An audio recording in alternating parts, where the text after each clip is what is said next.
Bismillahirrahmanirrahim. Subhanallah la ilma lana illa ma 'allamtana innaka antal alimul hakim. Rabbi shrah li sadri wa yassir li amri wahlul 'uqdatam min lisani yafqahu qawli. Saudaraku yang hadir di tempat ini, masih seperti biasa kita lanjutkan kembali kajian kita. Karena kita perlu rezeki, yang tetap kita kaji sekarang bab rezeki, karena kemarin baru sampai yang keempat. Untuk supaya kita banyak rezeki, rezeki kita bertambah.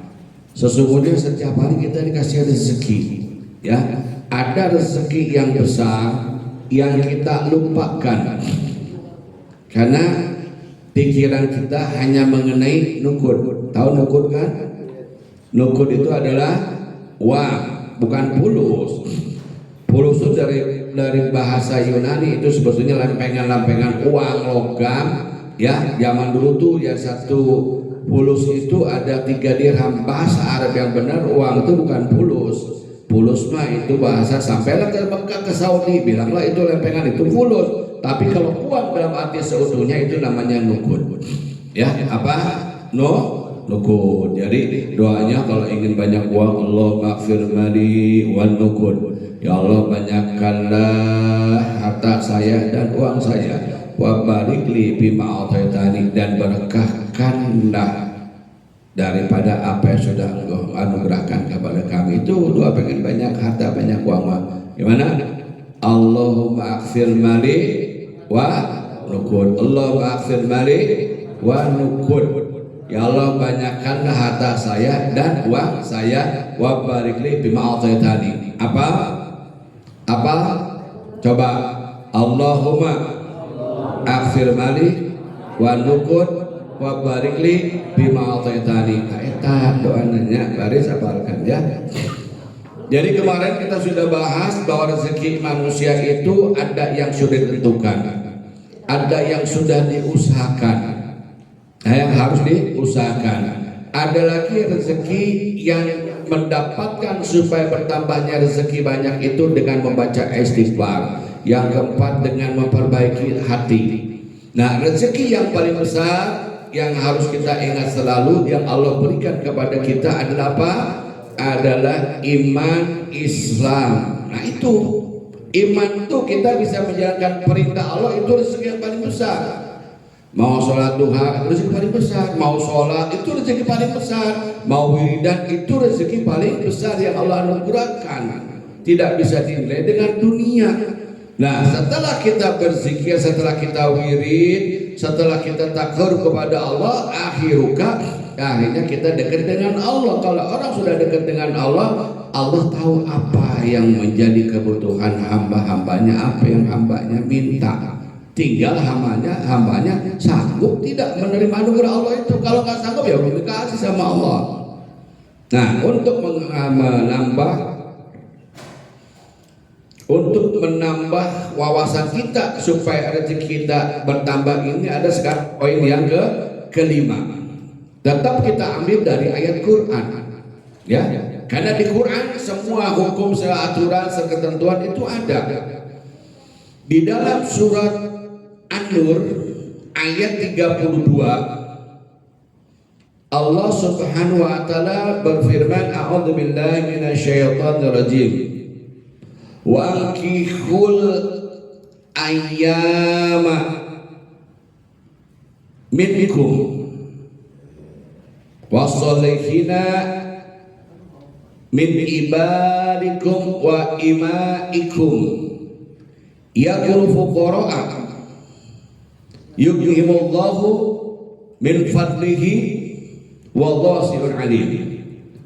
Yang mananya kata Allah Subhanahu wa taala, kalau rezeki kita ini ingin banyak, maka salah satu petunjuk dari surat An-Nur ayat 32 ini, wangkihu, maka nikahkanlah, wangkihul ayyama minkum, di antara mereka yang berhak, yang pantas untuk dinikahkan, wasolihina min ibadikum wa imaikum, dan bagian daripada hamba-hamba sahayamu laki-laki maupun hamba sahayamu perempuan. Wa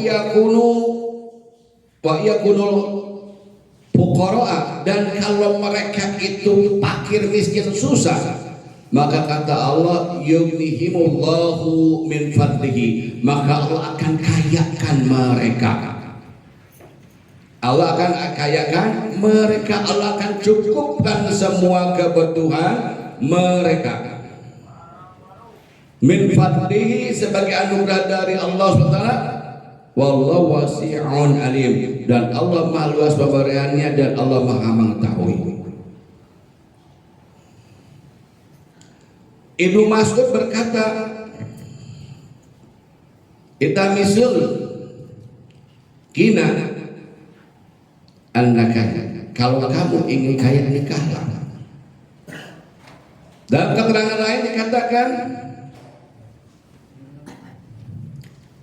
man nakaha, barang siapa yang menikah lidiniha, karena tujuan ibadah, karena agama Allah, razaqallaha malaha wa jamalaha, maka Allah akan menganugerahkan rezeki dan harta yang berlimpah ruah, yang barokah, yang bagus-bagus.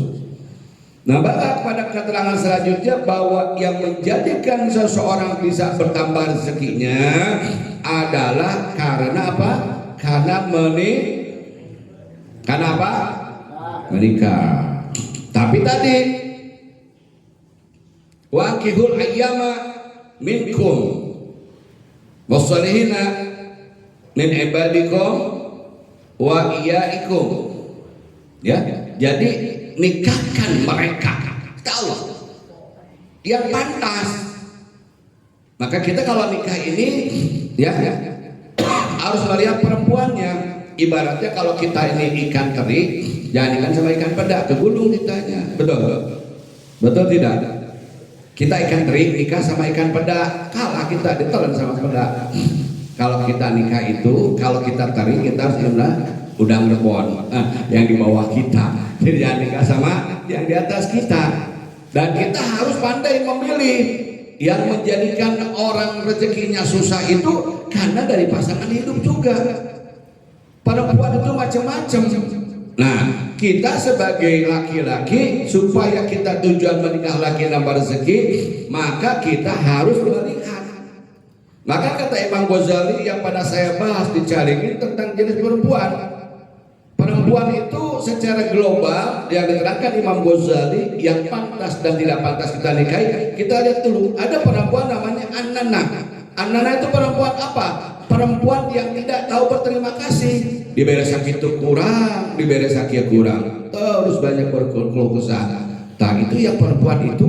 Ya, kalau memang ketemu kebetulan istri kita di rumah begitu, kita kasih tahu, mama, umi, bebek, cinta, sayang, toksok itu. Ya, itu bisa menghambat rezeki perempuan yang banyak berkeluh kesah, terus ngomong kurang. Makanya kita ajarkan, kalau sudah terlanjur kita punya istri, kita bilang, kamu kalau pengen rezeki banyak, kalau saya kasih kamu bilang, jazakumullah bi khairin katsir. Terima kasih, semoga Allah membalas semua kebaikan yang saya berikan kepada kamu, ya kabulkan kepada saya. Jazakumullah bi khairin katsir, dengan rezeki yang lebih bro. Jangan perempuan ning sakia. Nah, itu perempuan begitu ya. Kalau istri kita begitu, cepat baikin. Gak bisa rezeki kita nambah, karena sebagian rezeki kita itu juga ada di istri kita bagi yang sudah menikah. Makanya ada namanya ta'aruf. Ta'aruf itu perkenalan sama perempuan. Kalau ada 9 sifat yang kalian buat perempuan ini, ya tidak pernah bersyukur, banyak berkeluh kesah, itu jangan diterusin. Kalau memang sudah terlanjur menikah ternyata istri kita seperti itu, robah. Mah, jangan begitu mah. Kalau mama pengen banyak rezeki, harus banyak bersyukur. Dikasih berapa aja sama saya, katakan jazakumullah bil katsir, bi khairin jaza. Terima kasih, Allah membalas kebaikan kamu dengan rezeki lebih banyak. Kalau perempuan saya ucap gitu, insya Allah suami yang memberinya rezeki tambah lancar. Jangan begitu kasih itu rutuh. Nah, makanya kenapa surat An-Nur mengatakan wa ankihul ayyama minkum. Jadi yang ayat suratul ini ya, nikahkan mereka itu kan nikah ini bisa mendatangkan rezeki kalau pasangannya pas. Kalau pasangannya nggak pas, yang ada musibah, pusing kita tiap hari berantem gara-gara urusan ekonomi. Nah, ada lagi yang kedua nih, perempuan jangan nikahi juga oleh kita nih, jagokan sama kita. Kalau tadi anak-anak, kalau almanana, almanana itu bagaimana? Perempuan yang suka ngungkit-ngungkit. Aduh, urang teh geus nyamuknya, geus ngepelnya, geus ngasuh budak, nyusuan budak, mana yang disusuan di urang. Nah, itu namanya banyak ngungkit-ngungkit. Saya sudah berbuat baik sama kamu, kamu mau menuntut berbuat baik lagi sama saya. Sebagai itu perempuan jangan nikahi perempuan yang suka ngungkit-ngungkit kebaikannya. Namanya almanana, perempuan kata Imam Ghazali gitu, ya. Tong dideketan dah we kitu tah. Lamun pamajikan urang kitu bejaan ku urang mah, mama yang asup surga yang asup neraka. Nah, lamun asup surga ya turutkeun dia cek bapaknya atau cek apinya atau cek ayahnya, tong kitu. Ya, eta perempuan kudu dimurkai Allah. Perempuan yang tidak disukai dan benci Allah, perempuan yang begitu, yang selalu mungkit-mungkit apa yang sudah diberikan kepada suaminya. Ya, itunya almanana. Ada lagi yang ketiga tuh alhamanah. Alhamanah teh perempuan suka banding-bandingkeun. Udah mau hanya kau di mana itu coba kau yang bisa adu bahulah mau ayeuna geus jadi mod, ayeuna geus beunghar, mana kitu-kitu we balak kene. Suka mengungkit-ungkit pasangan dia yang dulu atau pacar dia yang dulu. Dia tidak sadar kalau jodoh itu sudah takdirnya Allah. Nah, gitu ya. Itu namanya alhamanah. Perempuan yang apa? Yang suka membanding-bandingkan ya kita atau pasangannya dengan pasangan yang lain, ya, banding-bandingin orang. Tuh yang ketiga tuh. Yang keempat apa? Perempuan al-hadatsah, perempuan yang bawel, yang suka ngomong terlalu sok tahu. Oh, si utama ngomongkan artis, ngomongkan segala rupa dunia luar, tentang mode, tentang shopping, tentang segala rupa. Nah, itu nggak rusak kata perempuan gitu. Ya. Nah, kalau istri kita begitu, ya cepat kasih tahu oleh kita supaya hidup kita, rezeki kita bisa berubah. Karena tadi keterangan yang menikah itu harus rezekinya nambah, bukan jadi susah. Nah, menikah lagi itu rezekinya pasti nambah, bukan kalau kita sudah nikah hidup kita jadi susah. Lihat evaluasi dengan kita, evaluasi rumah tangga kita, ada apa di rumah tangga kita. Kita sebagai imam, sebagai komando mungkin tidak bisa mengendalikan suasana di rumah kita dengan keadaan istri kita. Kalaupun bagaimana, perempuan itu tetap apa? Tetap menjadikan bagian kehidupan kita. Kalau dia bawa apes ceruk rusakin orang, akhirnya kita laki-laki juga jadi mendapat kesulitan. Ya. Nah, keempat, yang kelima apa? Al-barokoh, perempuan al-barokoh tuh. Al-barokoh tuh apa? Ya, perempuan yang suka dandan pesolek. Al-barokoh tuh gedung-gedung dandan, imam acak-acakan, bau ompol, babulan tak di mana-mana di dia. Oh dandan we, kok mereka undangan mah, mereka luar mah, mereka ngaji, kewe pagawe tinggalkeun. Nah, itu al-barokoh namanya. Ya, hobinya dandan sampai lupa itu rumah tangga tuh. Nah, coba sarapan, nah, ada gampang orang haji buru-buru ya. Nah, pokoknya tinggal di luar diperhatikan. Tugas perempuan yang paling pokok adalah ngurus rumah tangga. Itu perempuan namanya al-barokoh. Kalau ada istri kita begitu kasih tahu, tong jadikan jadi RBAW dalam hati Allah. Ya, perempuan yang dimurkai Allah kalau perempuan begitu. Al-barokoh tuh, ya namanya begitu tuh. Yang lebih mementingkan daripada kecantikan diri, gedung-gedung ngaca. Wah, di bulan mah kotor, dapur baratakan piring, wah badok teuing. Nah, itu namanya al-barokoh. Ya, kata Imam Ghazali, bukan kata Abi Ghazali, ini Imam Muhammad Ghazali, ya. Nah, gitu. Yang selanjutnya apa? Al-arokoh itu perempuan tuh ya. Setelah baru al-arokoh itu apa? Perempuan yang jorok. Nah, itu jangan deketin tuh. Kalau di rumah isi kita gitu rumah. Arek sare jeung urang bau jengkol, bau putih kacium, bro, ampun lewat terus lengir. Awakna teu ngajak kebersihan ka urang, teu nyenangkeun urang, musikeun urang. Jadi tuntuna urang yang duit oge jadi malas eta awe nu kitu mawa apes ka urang nanya, kasih tahu mama cuma ke sesengitan di rumah teh macek Abi Ghazali, ari awewe pan eta teh. Naon? Awe teh naon teh? Perhiasan di rumah tangga. Ya, perhiasan hiburan bagi suami perempuan itu. Jadi kalau al-arokoh itu perempuannya apa? Perempuan yang tidak tahu menjaga kebersihan, yang jorok, pika sebelen ya ada keluar kelapa kisengit dari imam barau ngaduk potang bau jengkol can mandi magra mandi atau kewe itu maka mana iya pelihir bau bari ngudut bari ngopi puluka aduh dekeun mandi aja itu al-araqah perempuan yang tidak tahu menjaga kebersihan. Nah, yang kedelapan lagi nih perempuan, yang ini juga harus dilihat isi kita begitu kita al-ayyafah, tuh perempuan al-ayyafah. Al-ayyafah itu siapa? Perempuan yang tidak pernah mau merawat keluarga, tidak merawat rumahnya. Ada gitu, ada bodoh teuing. Jangan juga kapal pecah di mah. Bodoh teuing itu al-ayyafah. Nah, itu perempuan itu tidak pernah peduli dengan keadaan rumah tangga, itu tidak bawa rezeki buat kita yang begitu. Kalau istri kita begitu, perbaiki sekarang. Yang ke-9 perempuan al-mubarijah. Al-mubarijah itu bagaimana? Ya, al-mubarijah itu adalah perempuan yang suka memperlihatkan kehormatannya kepada orang lain. Ya, kaluhur bajuna, ya, siga leuput. Kehandap calanana marecat. Yang ketinggali kata-kali seksi. Wah, itu betulnya al-mubarijah. Jangan dideketin ya perempuan gitu. Kalau isi kita gitu, mah ingat kehormatan awewe nya tibuuk nepi ka ujung suku eta kecuali tapak leungeun jeung beungeut. Ulah pakai baju yang mengundang dosa. Kalau kita diamkan, kita sebagai suami ya, sebagai suami akan tanggung jawab di yaumil mahsyar kalau kita tidak beritahu. Kalau sudah diberitahu dan nurut bejakeun ke orang, demi Allah saya sudah lepas tanggung jawab sama kamu. Udah ngabejan ka maneh geus?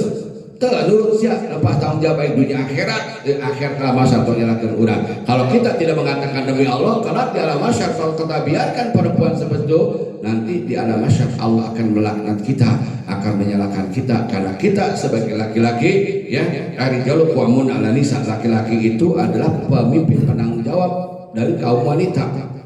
Komandannya kita itu.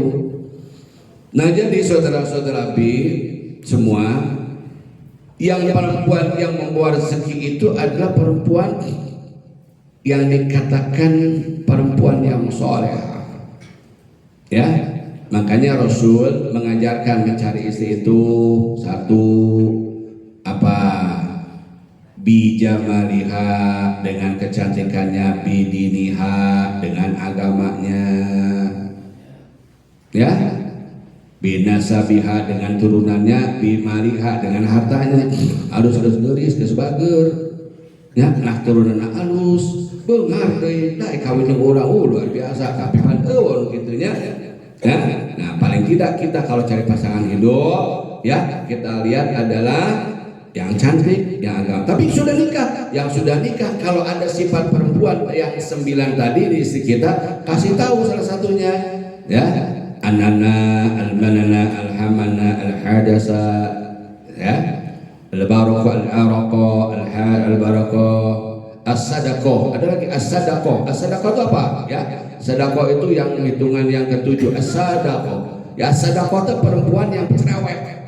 Pergi ngomong. Oh, bapak gue masih tahu, bapak rokoknya udah benar tuh, gue tahu dia ngomong gelas kopi. Nah, itu perempuan cerewet, itu namanya sadaqah. Ya, perempuan sadaqah itu perempuan cerewet, musikkan orang. Coba lu atau bapak rokok kan apa tuh? Atau cerewet aku masih tahu, kembang itu lu kau pusing kita. Namanya cerewet alias bawel. Nah, maka kalau kita begitu mah tong cerewet mah. Ya, nu bener baik ngomongna pusing mah cerewetnya. Jadi tungtungna apa? Perempuan yang 9 sifat tadi kalau ada di istri kita, gimana rezeki kita mau nambah? Nah, padahal sudah dikatakan barang siapa yang menikah karena ibadah, pasti rezekinya banyak dan rezeki baru alamun susah lihat kurang. Tujuan orang nikah naon? Nah, yang menjadikan apapun jadi buah itu adalah diniat. Nih catat ya. Catat. Apapun yang menjadikan buah ibadah kita adalah niat. Orang sholat, lamun niat na asup neraka, niat na yang asup surga, mual surga. Wah, tapi orang yang sholat naon? Hiji orang sieun ku Allah, kedua orang butuh Allah, cinta ka Allah, eta urusan surga neraka lain urusan orang. Sebab tidak ada jaminan sholat kita bisa menjadikan kita masuk surga atau tolak neraka. Yang pada kita bahas bahwa Rasul pun mengatakan juga aku bisa masuk jadi orang yang dimuliakan Allah karena rahmatnya Allah. Tak orang kan ya rahmat Allah. Nah, jadi jamaah rahimakumullah, evaluasilah kita rumah tangga kita. Kalau ada ketidakbaikan, berarti itu salah kita memimpin. Kalau rezeki kita kurang rumah tangga kita, evaluasi. Ajarkan istri kita kalau diberi uang oleh kita, terutama bilang alhamdulillahirrahmanirrahim, jazakumullahu bi khairan katsir. Lamun laki ka awet jazakallah, lamun perempuan jazakumullah bi khairan katsir. Semoga Allah membalas apa yang kamu berikan kepada aku ini dengan rezeki yang lebih banyak, yang baik-baik, lebih bagus lagi. Ajarkan gitu. Ayo perempuan bareng ngadul kosa. Annanah tadi karena duit yang sakit cukup karena naon depan teh beas mahal itu mahal ieu mahal ngomongkan susah we terus atur bener ka pegawai teh kumaha geus serba salah mere salah teu mere salah. Nah itu perempuan begitu tidak akan menjadikan rezeki kita berlimpah ruah. Tuh yang ada susah dan susah. Jadi jamaah rahimakumullah, semua pun Islam agama yang kita cintai ya, agama yang terpilih semuanya, dengan agama ini selalu ada jalan keluar kalau kita mau pelajari Islam dengan baik. Ya, Islam adalah agama yang diterima Allah, tidak ada agama lain di muka bumi ini yang diterima oleh Allah Subhanahu wa taala kecuali agama Islam. Dan kita beruntung jadi umat Islam. Ya, kata Allah Subhanahu wa taala, "Wa may yabtaghi ghaira islami dina fala yuqbala minhu wa huwa bil akhirati minal khasirin." Barang siapa yang mencari dan barang siapa Islam dan siapa yang mencari agama Islam dan selain Islam, fala yuqbala minhu, maka itu akan tertolak. Nah, orang untung orang Islam. Nah kalau cinta agama kita kaji dengan agama ini, semua urusan akan ada solusinya. Ya, asal orangnya mempelajari agama Islam dengan baik, ya. Karena kemana kita harus mencari? Pada yang tepat, ya. Pada bertanya kepada orang yang di bidangnya, ya. Jadi ulama ini ada 4. Hiji ulama ahli ilmu qiraat, pintar baca Quran, bagus. Kadang dia belajar Quran.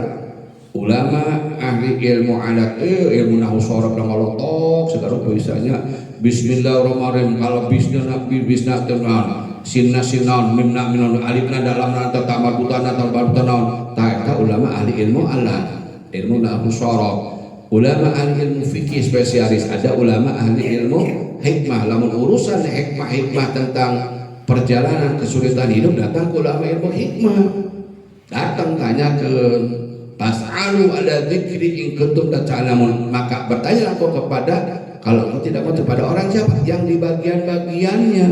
Ulah nanya ulama itu ngerti bilang ilmu hikmah, ya ada mana bagian-bagiannya. Nah inilah ada di dalam ilmu syariat, yaitu belajar ilmu hikmah, ya, untuk mencari solusi dari semua kesalahan dan kesulitan perjalanan hidup kita. Insya Allah akan ketemu ya dengan Islam, karena Islam ini agama yang luar biasa, ya.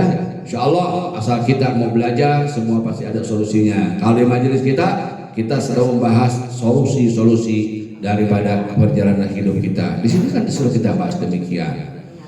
Begitu yang bisa kami sampaikan, insya Allah bermanfaat buat kita semua. Amin. Baik datangnya dari Allah, salah jelek datangnya adalah dari Abi. Beruntunglah kita jadi orang, menjadi umat Rasulullah. Insya Allah kita jadi orang-orang yang beruntung dunia dan akhirat. Amin. Subhanallah bihamdika asyhadu an la ilaha illa anta nastaghfiruka wa natubu ilaik. Assalamualaikum warahmatullahi wabarakatuh.